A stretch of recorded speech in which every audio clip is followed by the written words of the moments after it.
Hello मेरे प्यारे students, क्या हालचाल। हमें उम्मीद है आप सब स्वस्थ होंगे, मस्त होंगे और आप सबकी तैयारी एकदम शानदार तरीके से चल रही होगी। तो स्वागत है एक बार फिर से UP triple S C ANM 5272 post female health worker के नर्सिंग क्लास में। तो मिडवाइफरी टॉपिक लेकर हाजिर हैं लेक्चर नंबर 29 को। तो पिछले वर्ष के पूछे गए टॉप 30 MCQ क्वेश्चन लेकर हाजिर हैं।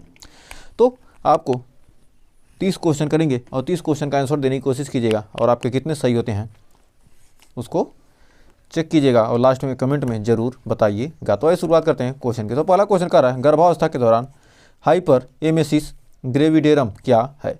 तो हाइपर एमेसिस ग्रेविडेरम क्या है? अत्यधिक उल्टी और मतली, उच्च रक्तचाप, गर्भाशय संक्रमण या कैल्शियम की कमी। तो हमारा यहाँ पर राइट आंसर हो जाएगा ऑप्शन नंबर ए, अत्यधिक उल्टी और मतली। क्या है? Hyper emesis gravidarum. नेक्स्ट कर रहा है, गर्भावस्था के दौरान चार्डविक साइन किसका संकेत है? गर्भाशय का बढ़ना, सर्विक्स का नीला पड़ना, भ्रूण की गति, हार्मोनल असंतुलन। तो हमारा यहाँ पर गर्भावस्था के दौरान चार्डविक साइन किसका संकेत है? तो हमारा दूसरे का हो जाएगा right answer option number B, cervix का नीला पड़ना। तो बढ़ते हैं आगे। कह रहा है, लैसोयल का उपयोग किसके इलाज में किया जाता है? कब्ज, संक्रमण, रक्तस्राव, मधुमेह। तो कह रहा लैसोयल का उपयोग किसके इलाज में किया जाता है? तो हमारा राइट आंसर होगा ऑप्शन नंबर ए, कब्ज। नेक्स्ट कह रहा है, निम्नलिखित में से कौन सा प्रसव पूर्व देखभाल का मुख्य उद्देश्य है? जटिलताओं को जल्दी पहचान, सिर्फ दवाइयाँ देना, केवल आयरन और फोलिक एसिड देना, जन्म के बाद देखभाल। तो हमारा इसका राइट आंसर क्या हो जाएगा? तो निम्नलिखित में से कौन सा प्रसव पूर्व देखभाल का मुख्य उद्देश्य है? तो हमारा चौथे का हो जाएगा ऑप्शन नंबर ए, जटिलताओं की जल्दी पहचान। नेक्स्ट कह रहा, नवजात शिशु के जन्म के बाद सामान्य रूप से उसकी श्वसन दर कितनी होनी चाहिए? 10 से 20 प्रति मिनट, 20 से 30, 30 से 60 या 60 से 100। तो कह रहा है, नवजात शिशु के जन्म के बाद सामान्य रूप से उसकी श्वसन दर कितनी होनी चाहिए? तो हमारा 30 से 60 प्रति मिनट होनी चाहिए। तो बढ़ते हैं आगे। कह रहा, प्री एक्लेम्सिया का मुख्य लक्षण कौन सा है? तो हमारा प्री एक्लेम्सिया का उच्च रक्तचाप और मूत्र में प्रोटीन, अत्यधिक उल्टी, रक्त में ग्लूकोज का बढ़ना, कैल्शियम की कमी। तो हमारा यहाँ पर राइट आंसर होगा ऑप्शन नंबर ए, उच्च रक्तचाप और मूत्र प्रोटीन। तो बढ़ते हैं आगे। कह रहा, असामान्य शिशु जन्म में एनोसिफेली क्या है? हड्डियों का कमजोर होना, मस्तिष्क और खोपड़ी का न बनना, रीढ़ की हड्डी का मुड़ जाना, फेफड़ों का पूर्ण विकास न होना। तो कह रहा, असामान्य शिशु जन्म में एनोसिफेली का क्या है? इनोसिफेली क्या है? तो हमारा राइट आंसर क्या हो जाएगा? सातवें का हमारा राइट आंसर होगा ऑप्शन नंबर बी, मस्तिष्क और खोपड़ी का न बनना। नेक्स्ट कह रहा है, गर्भावस्था के दौरान निम्नलिखित में से कौन सा संक्रमण शिशु को अधिक प्रभावित करता है? टोक्सोप्लाज्मोसिस, फंगल संक्रमण, त्वचा संक्रमण या टाइफाइड।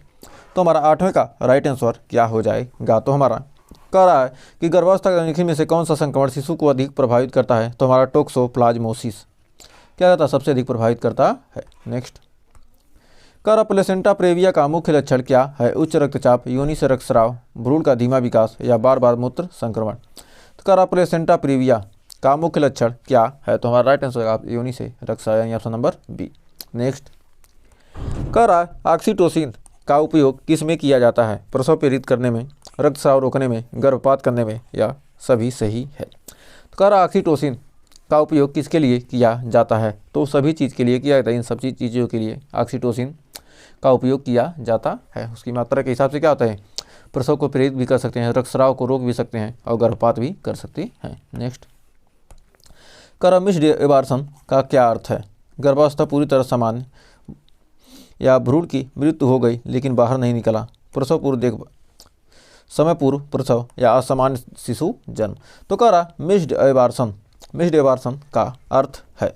तो मिस्ड एबार्सन का अर्थ होता है भ्रूण की मृत्यु हो गई लेकिन बाहर नहीं निकला, यानी ऑप्शन नंबर बी। नेक्स्ट कह रहा है, डायलेटेशन एंड क्यूरेटेज DNC प्रक्रिया का उपयोग किसके लिए किया जाता है?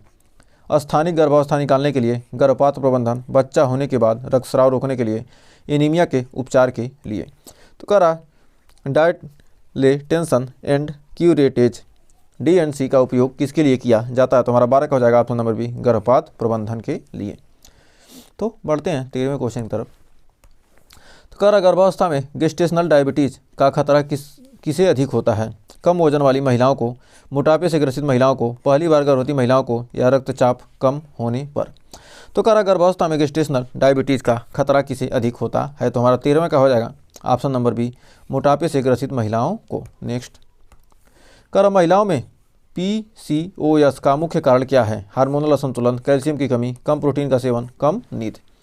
तो हमारा 14वें का राइट आंसर क्या हो जाएगा? तो हो जाएगा हमारा ऑप्शन नंबर ए, हार्मोनल असंतुलन। नेक्स्ट कह रहा HIV संक्रमित गर्भवती महिला में से नवजात को संक्रमण रोकने के लिए कौन सी दवा दी जाती है? Antibiotic, anti retro viral therapy, या इंसुलिन, या कैल्शियम सप्लीमेंट।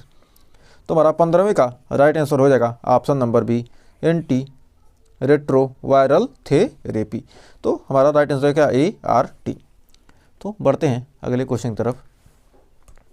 कह रहे हैं मिनीपिल किस प्रकार की गर्भनिरोधक गोली है? तो केवल प्रोजेस्टेरोन युक्त, या केवल एस्ट्रोजन युक्त, या संयुक्त हार्मोन युक्त, या सभी सही है? तो हमारा राइट आंसर 16वें का क्या हो जाएगा? तो हो जाएगा हमारा केवल प्रोजेस्टेरोन युक्त। तो बढ़ते हैं आगे। तो देखिए 17वां क्वेश्चन कर रहा है कापटी का कार्य क्या है? डिंब को निषेचित होने से रोकना, गर्भाशय में भ्रूण के आरोपण को रोकना, और गर्भाशय में एस्ट्रोजन की मात्रा बढ़ाना, या उपरोक्त सभी। तो हमारा कौन सा राइट आंसर हो जाएगा? तो हमारा 17 का राइट आंसर होगा ऑप्शन नंबर बी, गर्भाशय में भ्रूण के आरोपण को रोकना। तो बढ़ते हैं आगे। कह रहा इमरजेंसी कंट्रासेप्टिव पिल को कितने घंटों के भीतर लेना चाहिए? 12 घंटे, 24 घंटे, 72 घंटे, या 7 दिन। तो हमारा इमरजेंसी कंट्रासेप्टिव पिल को कितने घंटों के भीतर लेना चाहिए? तो हमारा 18 का हो जाएगा ऑप्शन नंबर सी, 72 घंटे। तो बढ़ते हैं आगे। कह रहा नवजात शिशु में एब्गार स्कोर का मूल्यांकन कितने समय बाद किया जाता है? 1 और 5 मिनट बाद, 10 से 20 मिनट, 10 और 20 मिनट, 20 और 60 मिनट, या जन्म के तुरंत बाद और 3 घंटे बाद। तो हमारा राइट आंसर हो जाएगा ऑप्शन नंबर ए, 1 और 5 मिनट बाद, जन्म के 1 मिनट और 5 मिनट बाद लेना चाहिए। नेक्स्ट कह रहा प्रसव के दौरान एपिसियोटॉमी क्यों की जाती है? योनि को फैलाने के लिए, रक्तस्राव को रोकने के लिए, प्रसव को धीमा करने के लिए, या दर्द कम करने के लिए? कह रहा प्रसव में के दौरान एपिसियोटॉमी क्यों की जाती है? तो एपिसियोटॉमी योनि को फैलाने के लिए की जाती है, यानी ऑप्शन नंबर ए। बढ़ते हैं आगे। कह रहा सर्विक्स का पूर्ण प्रसवकालीन फैलाव कितना होता है? 4 सेंटीमीटर, 6 सेंटीमीटर, 8 सेंटीमीटर, या 10 सेंटीमीटर। तो कह रहा सर्विक्स का प्रसवकालीन फैलाव कितना होता है? तो हमारा हो जाएगा ऑप्शन नंबर डी, 10 सेंटीमीटर। बढ़ते हैं आगे। कह रहा प्री टर्म लेबर किस सप्ताह से पहले होता है? तो किस सप्ताह से पहले प्री टर्म लेबर होता है? तो हमारा हो जाएगा ऑप्शन नंबर सी, 37 सप्ताह, यानी ऑप्शन नंबर सी हो जाएगा हमारा क्या? सही। तो बढ़ते हैं आगे। कह रहा एक्लेम्सिया की स्थिति में सबसे गंभीर जटिलता क्या हो सकती है? उच्च रक्तचाप, बेहोशी और झटके, मांसपेशियों में ऐंठन, या वजन में कमी।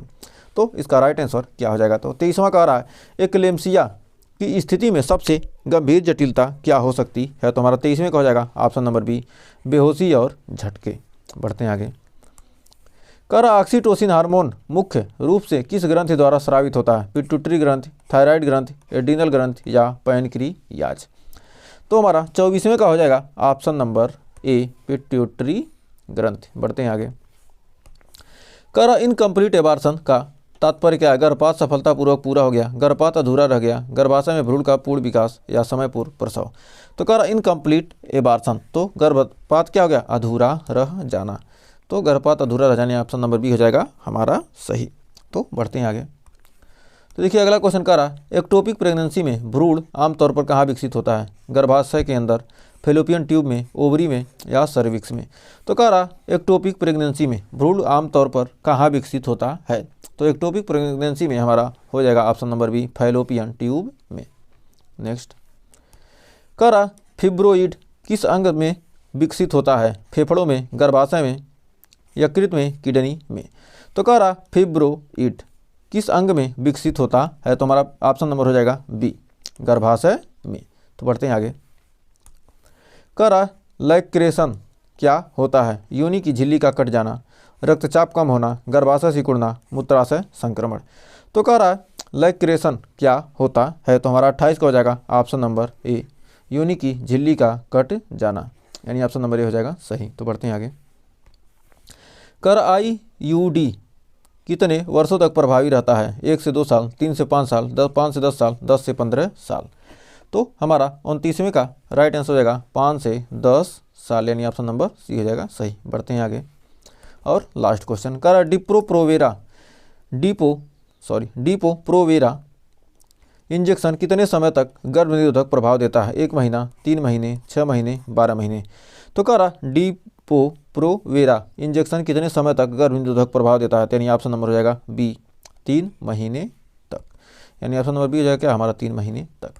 तो हमें उम्मीद है ये 30 क्वेश्चन आपको अच्छे से क्लियर हो गए होंगे। तो 30 में आपके कितने सही हुए हमें कमेंट में ज़रूर बताइएगा। और सेशन अच्छा लगा तो सेशन को थोड़ा सा लाइक और शेयर कर दीजिए, क्योंकि लाइक शेयर का तो पैसा लगने वाला है नहीं। तो अभी तक आपने चैनल को सब्सक्राइब नहीं किया तो चैनल को सब्सक्राइब भी कर लीजिए। तो मिलेंगे नेक्स्ट वीडियो में बहुत ही शानदार क्वेश्चन को लेकर, बहुत ही बेहतरीन टॉपिक को लेकर। तो तक के लिए टेक केयर।